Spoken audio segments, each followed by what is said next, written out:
And then lastly, I want to share with you a case that's very interesting. It's a 64-year-old female. She was stented for right-sided PTS, right? She's got a healed ulceration.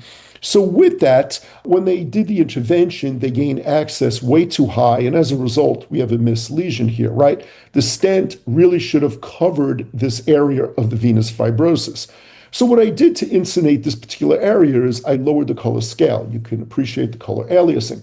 And when you lower the scale, this increases the color sensitivity.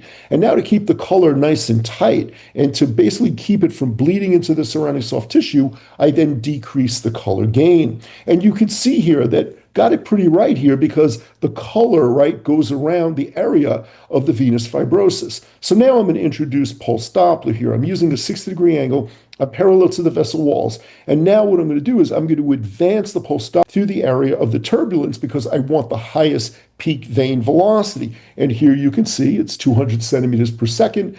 And it's clear that this patient, the patient is still symptomatic and it all clinically makes sense based on what we are seeing here. So in conclusion, accuracy depends on optimization. Precise settings will ensure reliable and reproducible results.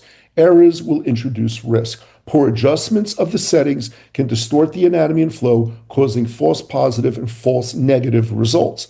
Optimization is continuous through the duration of the examination. Each patient, each vessel will require dynamic adjustment to really demonstrate the true hemodynamics.